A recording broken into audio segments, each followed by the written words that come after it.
Je suis désolé.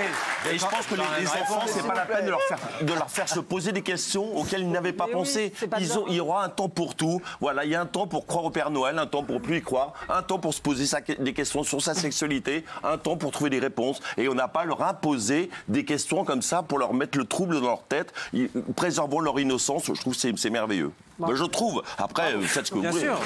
Bravo. Tout à fait.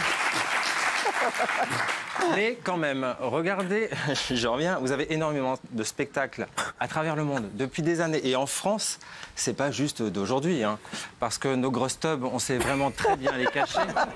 La preuve en est, je peux même vous le montrer. Là. Non, je vous fais entièrement confiance. Non, Gêné, tiens. Ah, non, mais bien sûr, magnifique. d'accord. Où est-ce que tu la vois? Nulle part. En tout cas, c'est magnifique. Ah ouais, vraiment. Magnifique. J'ai des grands tiroirs.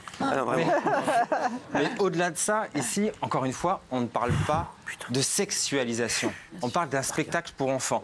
On a la chance de pouvoir en vivre. C'est hyper compliqué. Parmi tous les détracteurs, parmi toutes les méchancetés qu'on peut se prendre dans la figure, même en homme, je le rappelle aussi, hein, les femmes en font partie également. On est un petit peu dans le même microcosme. Hein, on s'en prend plein la tronche gratuitement. Et quand on voit ça, quand on fait un acte, non pas politique, mais un acte artistique, parce qu'on est des artistes à la base, on est vraiment des artistes avant tout. Ok, certains peuvent être des porte-drapeaux, comme celle-ci, sont passés dans des émissions. On est des porte-drapeaux, oui, parce qu'on sert aussi à toutes ces personnes qui n'ont pas la force et qui n'ont pas le courage. Ça, c'est l'aspect politique. Mais là, on ne parle pas du tout de ça. On parle vraiment d'un spectacle. Bernard Montiel. Non, on a jugé avec les regards d'adultes. Les regards d'enfants sont différents. Oui. Mais oui, non, mais je vais expliquer. Ce qu'il faut expliquer, justement, ce qui manquerait peut-être, c'est la pédagogie.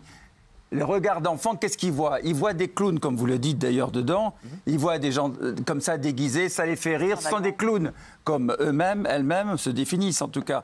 C'est pour ça. Moi, j'ai mis choqué parce que si on explique aux enfants ce qui va se passer, c'est bien. Mais si c'est juste un spectacle comme ça, comme à la fête foraine, c'est un peu dommage. Non, quand on vous écoute, on a l'impression qu'être drag queen n'a rien à voir avec la question du genre ou la sexualité. Est-ce que vous, alors peut-être pas vous personnellement, c'est peut-être trop intime, mais est-ce qu'on peut être drag queen et hétérosexuel et avoir une... Non mais c'est une question, j'aimerais comprendre. Ah mais bien sûr, tout à fait. D'accord. Tout à fait. Il n'y a pas de question de genre dans l'art du drag. Après, beaucoup et certains s'en servent comme porte-drapeau. Parce que grâce à l'art du drag, on a plus de force, on a plus de puissance aussi. Et on arrive à dire des choses qu'on n'arriverait peut-être pas à dire dans la vie de tous les jours. Parce que si on le dit, on est mal vu, on est mal perçu, on n'est pas forcément dans des safe places. Là, encore une fois, on a une safe place pour tous et toutes. C'est ça qui est beau et c'est ça qu'il faut retenir en fin de compte. Gilles Vernet, je ne vous ai pas entendu. Moi, je suis révolté. J'essaie de me calmer, mais quand j'entends Daniel, je me dis que le combat contre l'ignorance, il n'est pas gagné d'avance. C'est honteux ce qu'elle dit, parce que derrière tout ça, il y a un rejet. Là, on est dans la tolérance, on est dans l'éducation. Moi, je voudrais que ma fille, je l'ai emmenée voir des drag queens très jeunes. Je trouve que ça fait partie de l'éducation. Moi, je suis plus radical que vous, puisque pour moi, 3 ans, 7 ans, c'est le bon âge. Il faut apprendre aux enfants la différence, la tolérance. On est tous pareils, même si on a des looks différents. Et quand j'entends Daniel, je trouve ça dégueulasse de rejeter. C'est du rejet. Derrière tout ça, il y a du rejet. Je suis désolé, je vais le dire. Derrière tout ça, il y a de la transphobie. Il y a des choses qui sont dégueulasses chez Daniel. Voilà. C'est ça, c'est qu'on ne peut pas. On ne peut pas dire. Et je pense que si on faisait un sondage, on ne peut pas dire que pour un enfant de 3 ans, ça n'a rien à faire là.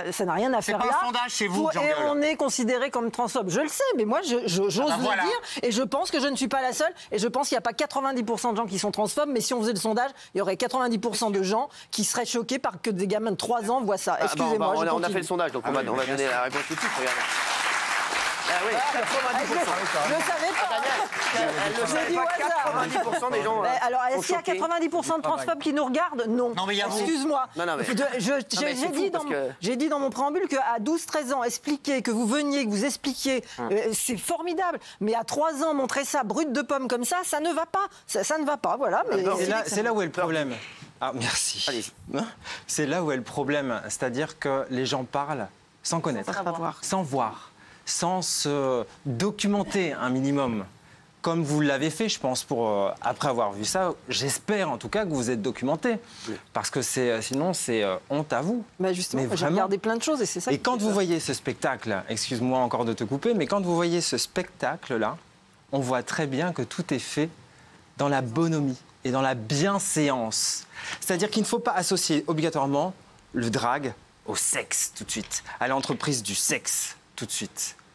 Pourtant, il y a des hétéros, il y a des films, hein, des choses qu'on peut voir sur des téléréalités qui sont accessibles à des enfants, qui sont bien pires. Ah ça, je suis d'accord avec vous. Alors là, bien pire que ça. Nous, là, ce qu'on fait, c'est on fait du bien aux parents aussi, qui aiment bien les spectacles de drague, et aussi aux parents qui aimeraient faire connaître ça à leurs enfants. Parce qu'une chose, ce qu'il faut savoir, plus vous habituez les enfants plus jeunes à voir des choses qui doivent être tolérées dans la vie de tous les jours et dans la société, plus tard, on aura des problèmes.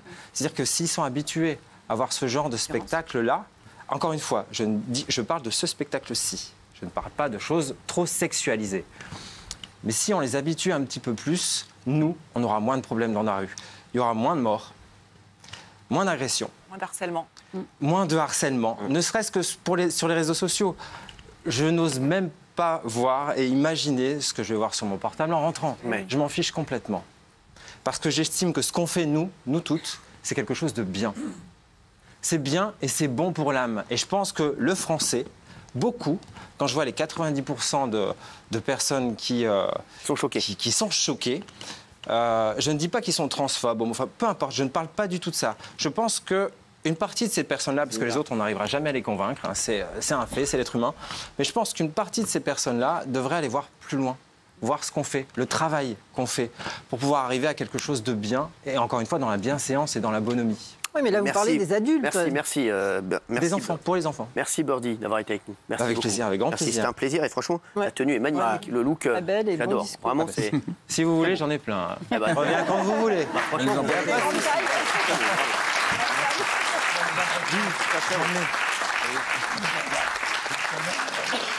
c'est bien cool. C'est très chic, il faudra en passer une à Daniel. Ouais. Je prends. Mais on a oublié Guignol, le Conte de Gris, même le Père Noël, qui est une énorme imposture, un énorme mensonge. Le Père Noël, c'est un mensonge, pas du tout.